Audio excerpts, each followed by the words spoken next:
जब कोई दुनिया की सोच से अलग हटकर कुछ करने की कोशिश करता है तो ये दुनिया उसे मूर्ख समझती है, उसे धक्का देती है, उसे नीचे गिराने की कोशिश करती है। मगर ऐसे लोग जो अपनी सोच पर विश्वास रखते हैं, हिम्मत रखते हैं, मेहनत करना जानते हैं, वो ये साबित कर देते हैं कि दुनिया से मिलने वाला ऐसा हर धक्का उन्हें और आगे बढ़ा देता है, उन्हें अक्लमंद बना देता है। एक ऐसे ही शख्स थे कालिदास, जिन्हें कभी दुनिया ने मूर्ख समझा था। मगर क्या वो सचमुच मूर्ख थे? आकलन करेंगे इस मज़ेदार कहानी के अंत में। अपने नाम की ही तरह विद्योत्मा बहुत ही विद्वान और सुंदर राजकुमारी थी। उसने ये शर्त रखी कि जो उसे शास्त्रार्थ में हरा देगा वो उसी के साथ विवाह करेगी। देश विदेश से कई विद्वान आए मगर कोई भी उसे नहीं हरा पाया। उल्टे अपनी हार से अपमानित होकर इन विद्वानों ने ये ठान लिया कि वो विद्योत्मा का विवाह एक मूर्ख आदमी के साथ करा देंगे और निकल पड़े वो मूर्ख आदमी की तलाश में। उनकी तलाश खत्म हुई कालिदास नाम के उस युवक के साथ जो पेड़ की उसी डाल को काट रहा था जिस पर कि वो बैठा था। उन्होंने युवक को नीचे बुलाया और कहा, अगर तुम हमारी बात मानोगे तो हम तुम्हारा विवाह एक बहुत ही सुंदर राजकुमारी के साथ करा देंगे। युवक तैयार हो गया। उसने पूछा, बताइए मुझे क्या करना होगा। विद्वानों ने कहा, बस तुम अपना मुंह मत खोलना। राजकुमारी जो भी तुम्हें इशारे करेगी उसका जवाब तुम्हें इशारों में ही देना है। युवक ने कहा, ठीक है। उन्होंने युवक को बहुत सुंदर कपड़े पहनाए। भले ही युवक का नाम कालिदास था मगर ऐसा कहते हैं लोग कि वो देखने में बड़े सुंदर थे। पहुंचे वो राजकुमारी के पास और उन्हें विद्वानों ने बताया कि ये हमारे गुरुजी हैं, ये बहुत विद्वान हैं और ये आपके साथ शास्त्रार्थ करना चाहते हैं, मगर इन्होंने मौन व्रत धारण कर रखा है, इसलिए आपको ये शास्त्रार्थ इशारों में करना पड़ेगा। विद्योत्मा तैयार हो गई। उसने एक उंगली दिखाई। कालिदास को लगा ये कह रही है मैं तुम्हारी एक आंख फोड़ दूंगी। कालिदास ने अपनी दोनों उंगलियां दिखाते हुए कहा, मैं तुम्हारी दोनों आंखें फोड़ दूंगा। विद्वानों ने विद्योत्मा से पूछा, आपका क्या प्रश्न था? विद्योत्मा ने कहा, मैं पूछ रही हूँ कि क्या ईश्वर एक है? विद्वानों ने कालिदास की दो उंगलियों की व्याख्या करते हुए कहा, मेरे गुरुजी कह रहे हैं कि ईश्वर के दो रूप हैं, साकार और निराकार। विद्योत्मा ने अब पांचों उंगलियां दिखाई, यानी कि अपने हाथ का पंजा दिखाया। कालिदास को लगा ये कह रही है मैं तुम्हें थप्पड़ मारूंगी।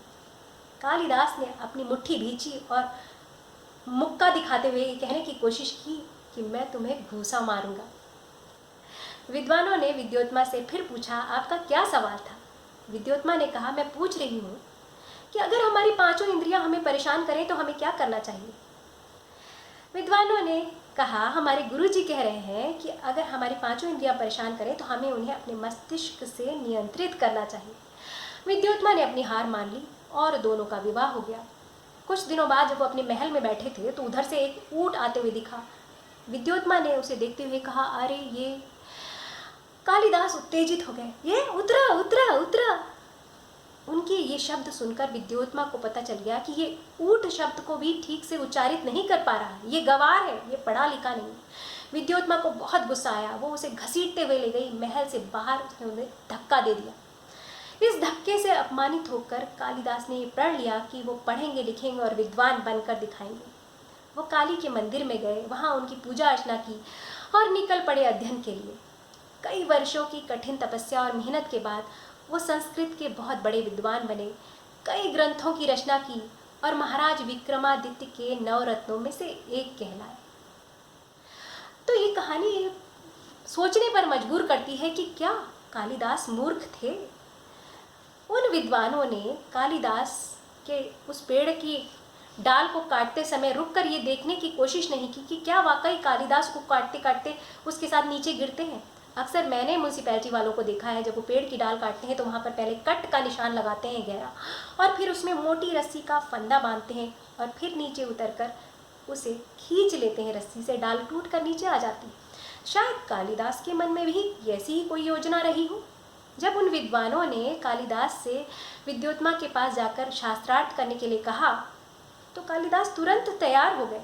इसका मतलब कि वो बहुत आउटगोइंग थे, एडवेंचरस नेचर के थे। तरह तरह के काम करने में उन्हें मज़ा आती थी। अगर कोई मूर्ख आदमी होता तो इस तरीके से इतनी जल्दी ना तैयार होता। जब विद्योत्मा ने उन्हें महल से धक्का दिया, बाहर निकाला, उन्हें अपमानित किया, तो अगर मूर्ख होते वो तो क्या ज़रूरत थी उन्हें मेहनत करने की, अध्ययन करने की? वो मूर्ख नहीं थे, इसीलिए उन्होंने हिम्मत करी, मेहनत करी और वो विद्वान बने। तो ये कहानी ये कहती है कि कोई विद्वान पैदा नहीं होता है, लोग विद्वान बनते हैं अपनी हिम्मत से, मेहनत से, और ज़िंदगी के अनुभव उन्हें और भी विद्वान बनाते हैं।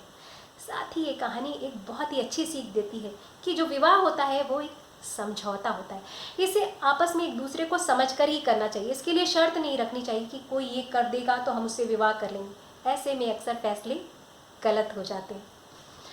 उम्मीद है मेरा ये आकलन, मेरी ये कहानी आपको पसंद आई होगी। आपको ये कहानी कैसी लगी कमेंट बॉक्स में कमेंट करके ज़रूर बताइएगा। अगर मेरा ये वीडियो अच्छा लगा हो तो इसे लाइक करिएगा, शेयर करिएगा और साथ ही मेरे channel Sonia Agarwal story teller subscribe करिएगा।